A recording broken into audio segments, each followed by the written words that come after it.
مومنات، بات کو اور اپنے موضوع کو شروع کرنے سے پہلے ایک جملہ ہے جو میری زبان پر مجھے بے چین کر رہا ہے کہ وہ میں کہے بغیر آگے نہیں بڑھوں گی۔ ابھی میری بہن اتنی زبردست سلام پڑھ رہی تھی کہ رخ مرتضیٰ کو دیکھ کر ہماری عبادت ہوتی ہے، لیکن اس جملے کو میں مکمل اس طرح کروں گی کہ رخ حیدر کو دیکھ کر ہر ایک کی عبادت نہیں ہوتی، ہر ایک کی عبادت علی کے چہرے کو دیکھ کر نہیں ہوتی۔ کیوں؟ کیونکہ پہلو میں اور بھی بیٹھے تھے، پہلو میں علی والے بھی تھے، پہلو میں غیر علی والے بھی تھے، لیکن چہرے پر علی کے دیکھ کر صرف اس کی عبادت ہوتی ہے کہ جس کے دل میں علی ہو، ہر ایک کی عبادت نہیں ہوتی ہے۔ اس لیے جملہ تبھی مکمل ہوگا کہ جب یہ کہا جائے کہ مومن کی عبادت علی کے چہرے کو دیکھ کر ہوتی ہے، اور جب چہرہ نہ ہو تو فقط دل میں علی کی محبت رکھنے سے مکمل ہو جاتی ہے۔ مل کر صلوات پڑھ لیجیے۔ مومنات، موضوع گفتگو آپ کو پتہ ہے، سرنامہ کلام سورہ احقاف کی 15ویں آیت ہے، اور یہ میں بار بار اس لیے دہرا رہی ہوں اور روز تیسرا دن ہے یہی جملے آپ کو بتا رہی ہوں کہ اولاد کی اصلاح کے لیے اور اولاد کو بہترین راہ راست پر لانے کے لیے اس دعا کا ورد انتہائی مجرب ہے۔ یعنی عام گھر میں اس کے لیے کوئی پابندی بھی نہیں، نہ یہ ہے کہ آپ کو نماز کے بعد اتنی دفعہ پڑھنا ہے، پابندی بھی نہیں ہے۔ جب کیونکہ 2-4 دفعہ پڑھیں گے تو ظاہر ہے ویسے ہی روانی آ جاتی ہے، تو اب اس کو پڑھنے سے اور آپ ماں ہونے کے ناطے پڑھیے اور اصلاح کی بھی ہوگی اور آپ کی اولاد کی بھی ہوگی۔ کیوں؟ کیونکہ یہ صدقہ ہے امام حسین کا، اور جہاں حسین کو اللہ انسان کہہ کر پکار رہا ہے، وَوَصَّيْنَا الْإِنسَانَ بِوَلَدِهِ إِحْسَانًا، کہ ہم نے انسان کو وصیت کی کہ وہ اپنے والدین پر احسان کرے۔ وَحَمَلَهُ أُمُّهُ كَرْهًا وَوَضَعَتْهُ كَرْهًا، کہ جب وہ حمل میں آیا تب بھی ماں افسردہ، دنیا میں آیا تب بھی افسردہ۔ تو اس سے زیادہ معراج نہیں ہوگی کہ جہاں اس کی ماں اس کے غم میں، اور کچھ تفسیر میں یہ بھی لکھا ہے کہ ترجمہ کرتے ہوئے کہ جب وہ دنیا میں نہیں آیا تب بھی ماں روئی، اور جب آیا تب بھی روئی۔ تو سوائے زہرا کہ وہ کوئی ایسی عورت نہیں ہے کہ جو اپنے شکم مادر میں ایک ایسے بچے کے ہونے کا جسے پتہ چل رہا ہو کہ جو سبط رسول بننے والا، جو رسول کا فرزند ہے، رسول کا وارث ہے، لیکن ماں غم زدہ ہے۔ کیوں؟ کیونکہ آنے سے پہلے ہی حسین کا مقام و مرتبہ بتا دیا گیا، اور کیونکہ بات امام حسین پر ہی ظاہر ہے موضوع ہے، اور آپ کو معلوم ہے کہ موضوع ہے مقصد امام حسین، تو میں بات کا آغاز یہاں سے کروں گی کہ جس وقت امام حسین قبر رسول سے رخصت ہو رہے تھے تو آپ اس قدر روئے، اپنی باہیں پھیلا کر اس قدر روئے کہ آپ کی آنکھ لگ گئی، کیونکہ پوری رات قبر حسین قبر رسول پہ گزاری تو آنکھ لگ گئی۔ اور یہ تاریخ کے جملے آپ کو سنا رہی ہوں کہ جب آنکھ لگی تو امام حسین نے عالم خواب میں دیکھا کہ رسول خدا سامنے کھڑے ہیں، اور کہا کہ اے نانا جان مجھے اپنی باہوں میں لے لیجیے۔ تو اب رسول جواب دے رہے ہیں کہ اے میرے لال، اے میرے فرزند، اے مظلوم، اے شہید، دیکھو تمہارے پہلو میں تمہاری ماں کھڑی ہے، تمہارے دائیں جانب تمہارے بابا ہیں، بائیں جانب تمہارا بھائی ہے جو تمہارے منتظر ہیں، اور ایک اعلیٰ مقام تمہارا منتظر ہے، لیکن وہ مرتبہ بغیر شہادت کے تم پا نہیں سکتے۔ تو اگر تمہیں ہم سے ملاقات جلد کرنی ہے تو جلد ہماری طرف لوٹو، اور لوٹنا کیسے ہے؟ جب تک کہ اپنی منزل پر نہیں پہنچو گے تم اس مقام کو پا نہیں سکتے۔ تو اب کتنا افضل مقام ہے کہ جو رسول بتا رہے ہیں کہ اتنا افضل مقام ہے کہ حسین سے اعلیٰ کسی کو وہ منزل ملنے ہی نہیں والی ہے۔ کیوں؟ اس سے زیادہ اگر میں ایک جملے میں بات کو سمیٹ کر کہہ دوں کہ اللہ نے جسے یہ شرف دیا ہو کہ جس کی نسل سے اللہ امامت کو جاری رکھنے والا ہے، جس کی نسل میں آخری بیٹا بھی آنے والا ہے، وہ کون ہے؟ وہ حسین ہے، جس نے اپنے خون سے کربلا کو رنگین کرنے کے بعد اپنی ماں کی نسل کو جاری کرنا ہے۔ تو اب کیونکہ مقام بہت بلند ہے نا، تو اب رسول منتظر ہیں کہ میرا بیٹا اس منزل پر پہنچے اور پھر ہم سے ملاقات ہو۔ تو یہ ہے مقصد امام حسین، اور کیونکہ مقصد بڑا مشکل اور کٹھن ہے اور کل میں نے آپ کے سامنے ایک جملہ یہ کہا تھا کہ مقصد امام حسین کو پانا اس لیے ضروری ہے کہ اللہ اس انسان کو جس کا نام حسین ہے اپنا وارث بنا رہا ہے، اور اپنی تمام تر خصائص و تمام تر فضائل اور جتنی بھی پروردگار عالم کی خصوصیات ہیں وہ سب کا سب اللہ نے وارث بنایا امام حسین کو۔ کیوں؟ کیونکہ یہ وہ انسان ہے کہ جو میری توحید کے پرچم کو بلند کرے گا۔ یہ فلسفہ شہادت امام حسین انتہائی مشکل ہے، اور ہر چپے پر حسین کی مجلس کی تازگی یہ بتا رہی ہے کہ ابھی تک ہمیں وہ فلسفہ سمجھ آیا ہی نہیں۔ اگر ہم فقط اتنا سمجھیں کہ حسین کا آخری سجدہ خدا کی وحدانیت پر لگانے والی مہر کا نام ہے تو اس سے زیادہ آسان لفظوں میں بتایا نہیں جا سکتا کہ جس نے کوئی یہ نہ کہے دیکھیے میرا مولا علی کیا مقام ہے، لیکن ایک مقام پر آ کر نصیری بھی ڈگمگا گیا نا کہ اللہ ہے یا کچھ اور، یہ اللہ نما ہے یا کچھ اور، ڈگمگایا نا۔ تو اب اللہ کے اس وارث نے حسین نے اس لغزش شدہ قدموں کو دوبارہ سے استقامت عطا کرنی ہے، اور وہ جو بابا کو نصیری خدا سمجھ بیٹھے ہیں اس خدائی کا قلع کما کرنا ہے۔ کس طرح قلع کما کرنا ہے کہ میں ہوں علی کا بیٹا، اور اپنا سر سجدے میں جھکا کر میں یہ بتا رہا ہوں جب مجھ جیسا علی کے آگے سجدہ نہیں کر رہا تو پھر بتاؤ کہ علی وہ ہے کہ جو جس طرح سجدہ کرے۔ اسی لیے صرف دو ہستیاں ہیں، یا علی ہے یا حسین، کہ جو محراب عبادت میں گئے تو پھر سر اٹھایا نہیں۔ موضوع کی طرف آگے بڑھ جاتے ہیں۔ مقصد امام حسین تنہا امام کے لیے ممکن نہیں ہے کہ جب تک کہ وہ ساتھ نہ ہو جو فکری طور پر حسین کے ساتھی۔ صرف ساتھ دینے والے نہیں چاہیے، عوام نہیں چاہیے، میرے مولا کو ساتھ دینے والے چاہیے جو فکر میں ساتھی ہوں، جو سوچ میں ساتھی ہوں، جو تصورات میں ساتھی ہوں۔ تو ان میں سے ایک ساتھی کا نام ہے حضرت مسلم ابن عقیل۔ کیوں؟ کیونکہ مقصد امام حسین اس وقت کامل ہوگا کہ جب بہنیں ساتھ ہوں، جب بھائی ساتھ ہوں۔ اب یہ میرے لیے یہ بات کہنے کے لیے بس ایک ہی دلیل کافی ہے کہ اگر امام حسین صرف بیعت سے انکار کر رہے تھے اور اپنا حسین کو اپنی جان کی فکر ہوتی تو میرا مولا تنہا نکلتا۔ اور کل بھی میں نے آپ سے کہا تھا مولا اعلان کر کے جا رہے ہیں کہ میں کسی نامعروف راستے سے نہیں جاؤں گا، ڈر کے نہیں جا رہا ہوں، چھپ کے نہیں جا رہا ہوں، بتا کے جا رہا ہوں کہ مدینے سے مکہ جا رہا ہوں۔ اس لیے کیونکہ پشت پناہی پر ساتھ دینے والے وہ ہیں جو ہاشمی جوان ہیں، اور جو کیونکہ حضرت مسلم ابن عقیل کا سب سے بڑا مقام یہ ہے کہ جس وقت مکہ سے امام نے رخصت کیا نا تو 3 تمغے سینے پر سجا کر دیے۔ 3 مقام حضرت مسلم ابن عقیل کو دیے۔ کون سے مقام؟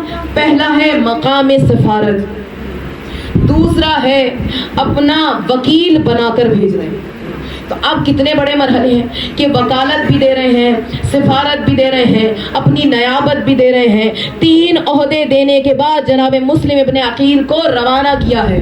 تو اب کتنا بڑا مقام ہوگا نا حضرت مسلم کا۔ اگر میں آپ کو 2-4 جملے کہ ابھی مجلس میں سے بتا آئی ہوں کے ساتھ اپنی بات کو دہرا رہی ہوں جو ابھی گزشتہ مجلس میں ابھی کہہ کر آ چکی ہوں۔ جس وقت ایک مرتبہ مولا کائنات ہمراہ بیٹھے مسجد نبی میں مولا رسول کے ساتھ، اور رسول سے کہا یا رسول اللہ جو آپ کی نگاہوں میں میرے لیے محبت ٹپک رہی ہے، جھلک رہی ہے، کیا آپ کو میرے بھائی عقیل سے بھی اتنی محبت ہے؟ رسول مسکرائے، مسکرا کر کہا اے علی مجھے تمہارے بھائی اپنے محبوب عقیل سے 2 وجوہات کی وجہ سے بہت محبت۔ علی نے کہا یا رسول اللہ وہ کون سی وجہ ہے جس کی وجہ سے آپ کو عقیل سے محبت ہے؟ کہا پہلی وجہ کہ جب میں عقیل کو دیکھتا ہوں تو مجھے عقیل کے چہرے میں اپنے چچا ابو طالب کی جھلک نظر آتی ہے۔ میرا یہ بھائی میرے چچا کا شبیہ ہے،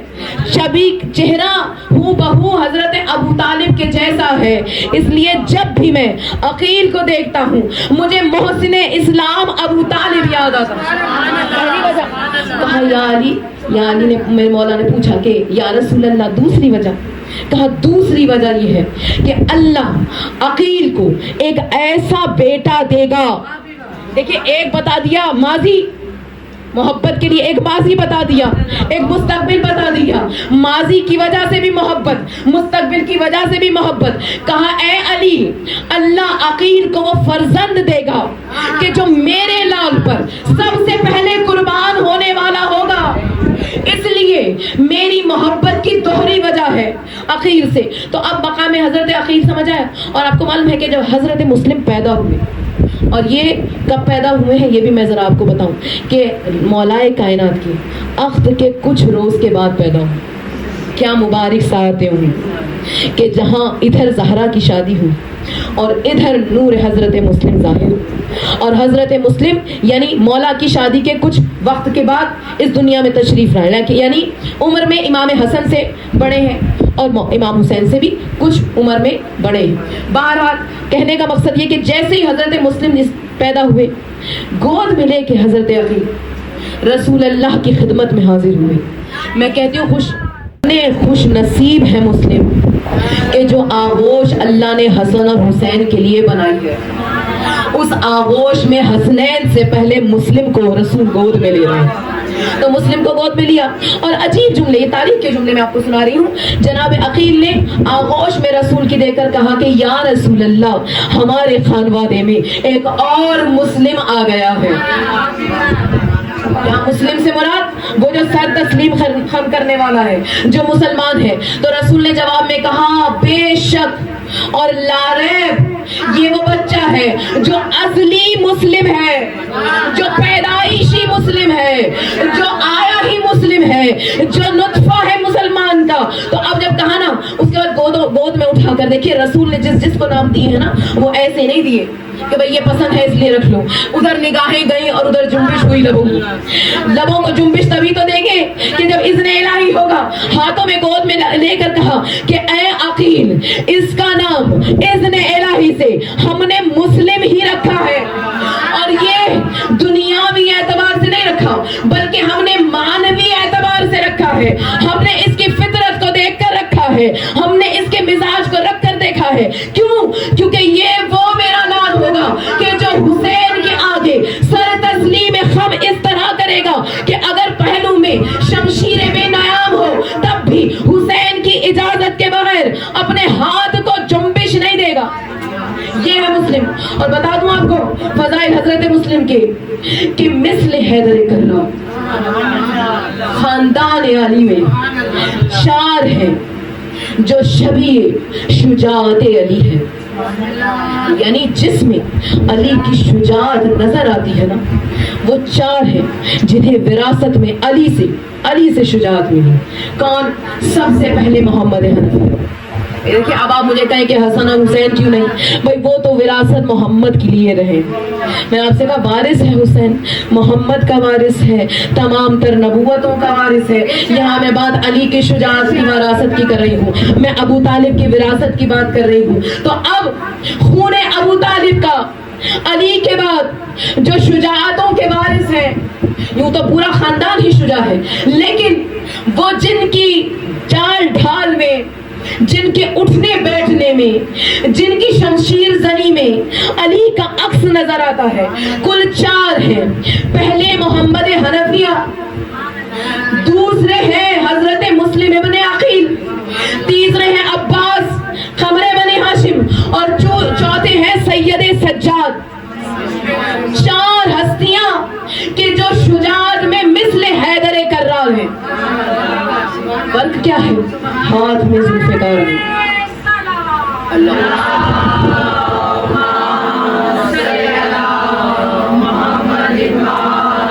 بس فرق یہ ہے کہ علی کے ہاتھ میں ذوالفقار ہے. اور آپ کو بتا دوں کس طرح ان 4 شجاعتوں کو حسین نے قابو کیا ہے. دیکھیے میں نے آپ سے کہا نا مقصد امام حسین مکمل نہ ہوتا اگر زینب نہ ہو، مکمل نہ ہوتا اگر یہ خانوادہ ساتھ نہ ہو. تو اب مکہ، دیکھیے تاریخ کیونکہ ابھی میں وہاں پڑھ آئی ہوں اس لیے بس یہاں 2-4 جملے کہوں گی پھر مجلس لمبی ہو جاتی ہے. مکہ میں جب امام کا قیام ہے اس وقت جو خطوط آنا شروع ہے 30,000 یعنی 10 رمضان تک 30,000 خطوط امام تک پہنچے. اور جو آخری خط لے کر آئے ہیں سعد بن عبداللہ اور قیس بن مسر، تو اب جب لائے ہیں نا تو اب امام نے، اور خط کا عنوان یہ تھا کہ مولا اگر آپ نہیں آئے، دیکھیے کوفیوں کا مزاج دیکھیے، اگر آپ نہیں آئے تو ہم یزید کے ہاتھ پر بیعت کر لیں، اور روز قیامت جب اللہ ہم سے پوچھے گا تو ہم آپ کے نانا کو یہ جواب دیں گے کہ ہم نے بلایا تھا حسین مگر وہ ہماری رہنمائی کے لیے نہیں آئے. تو اب جب ایسا عنوان آیا نا میرے مولا کے پاس، اب مولا نے کہا کہ جواب دینا بھاجی. یہ قصہ ہے 10 رمضان 60 ہجری کا. یہاں تک کہ امام نے اپنے ایک ساتھی، اپنے ایک رفیق کو اس ذمہ داری پر لگا رکھا ہے کہ تمام تر خطوط کو جمع کرتے رہو. میرا مولا جانتا ہے نا، دیکھو یہ اتمام حجت کے کام آئیں گے. 30,000 خطوط کو میرا مولا جمع کر رہا ہے کہ کسی کا خط ضائع نہ ہونے پائے. تو اب جب 1600 آخری خط لے کر آئے ہیں نا سعد بن عبداللہ اور قیس بن مسر، تو اس وقت میرے مولا نے کہا اب جواب دینا ضروری ہے. تو اب جب جواب دیا نا تو اب ذرا تھوڑا سا میں نقشہ آپ کو بتا دوں کہ شیب ابی طالب میں جو کچے مکان ہیں وہاں مخدرات کو مقیم کیا گیا ہے. ان سے باہر جو خیام لگائے گئے ہیں اس میں تمام بنی ہاشم اور تمام اصحاب امام حسین موجود ہیں. اور اس سے باہر میدان میں ایک بڑا خیمہ نصب کیا جاتا ہے روز، اور اس میں ایک قالین بچھا کر تکیے لگا دیے جاتے ہیں. جہاں پر میرا بادشاہ مولا حسین گاؤں پر تکیے پر ٹیک لگا کر بیٹھ جاتا ہے. یہی وجہ ہے کہ لوگ آتے تھے، فیض پاتے تھے اور چلے جاتے تھے. یہاں تک کہ جب آخری قاصد خط لے کر آئے ہیں نا، میرے مولا نے دیکھا اطراف میں تمام بنی ہاشم بیٹھے ہیں. نگاہوں نے ڈھونڈنا شروع کیا مگر جب کوئی نظر نہیں آیا تو بیٹے نے پوچھا کہ چچا جان کس کو ڈھونڈ رہے ہیں؟ کہا تمہارے ہی بابا کو ڈھونڈ رہا ہوں. جلدی سے دوڑ کے عبداللہ نے کہا بابا آپ کو آقا و مولا حسین یاد فرماتے. اب جیسے ہے نا، کہا اے مسلم ہم تمہیں اپنا نائب بنا رہے. اب دیکھیے آپ معمولی بات سمجھ رہی ہیں، امام زمانہ ہے، امام وقت ہیں، حجت خدا ہیں، اور حجت خدا کسی کو اپنا نائب بنانے کا مطلب یہ ہے کہ جو یہ کہے گویا میں نے کہا، جو یہ کرے گویا میں نے کیا، جو اس کا عمل ہے گویا میرا عمل ہے. تو اب اتنوں سمے جسے حسین نے چنا ہے وہ ہے مسلم ابن عقیل. اور میں آپ سے کہہ رہی تھی کہ اگر زینب نہ ہو تو مقصد حسین کا جو ہے کامل نہیں ہو سکتا، مکمل نہیں ہو سکتا. کیسے کامل ہوگا؟ 4 شجاع میں نے آپ کو نام گنوا دیے. تو اب حسین مشورہ کر رہے ہیں بہن سے کہ اے ثانیہ زہرا بتاؤ یہ وہ شجاع ہیں کہ جو اگر جلال میں آ گئے تو کربلا ہونے سے پہلے ہی ختم ہو جائے. اب انہیں ان کے جلال کو قابو کیسے کرنا؟ تو اب کیونکہ شریکت الحسین ہے نا، تو اب بہن کیا کہہ رہی ہے؟ بھیا محمد حنفیہ کو مدینے چھوڑ دیجیے، یعنی بانٹ دیجیے، مسلم کو کوفہ بھیج دیجیے، سید سجاد آپ کے حوالے اور عباس میرے حوالے. عباس کے جلال کو کس طرح روکنا ہے اس کی میں جانوں. تو اگر یہ 4 ایک جگہ جمع ہو جاتے نا مومنات تو کربلا ہونے سے پہلے مٹ جاتی. کس طرح؟ اس لیے میں نے آپ سے موضوع ہے مقصد امام حسین کہ کتنا مشکل مقصد ہے. تو چنا حضرت مسلم ابن عقیل کو چنا، اور جب چن لیا تو کہا کہ مسلم تمہیں معلوم ہے کہ تمہیں کیا کرنا ہے، اور ایک نامہ لکھا. دیکھیے کوفیوں کو مولا نے اس لائق نہیں سمجھا ہے کہ مولا ان کا جواب دے. مولا نے ایک نامہ لکھا اور شیعہ نے حیدر کرار کے نام ایک خط میں لکھا کہ دیکھو میں جس کو بھیج رہا ہوں وہ خانوادہ اہل بیت کا بہترین فرد ہے، میرا بھائی ہے جسے بھیج رہا ہوں اور رشتے میں میرا چچا زاد. بس اتنا کہہ کر مسلم کو روانہ کر دیا، یعنی اب مسلم جانے اور اہل کوفہ جانے. تو اب جب چھوڑ دیا نا اب مل رہے ہیں. تاریخ نے لکھا امام حسین نے یہ جملے جو میں آپ کو کچھ کوٹ کر رہی ہوں نا، یہ تاریخ کے جملے، امام حسین نے حضرت مسلم کو 15 رمضان کو رخصت کیا ہے 60 ہجری، اور 15 رمضان کو جب رخصت کر رہے ہیں نا علیہ صبح تو اس طرح باہیں ڈال کر رخصت کیا ہے کہ جس طرح روز عاشور علی اکبر کو رخصت کیا.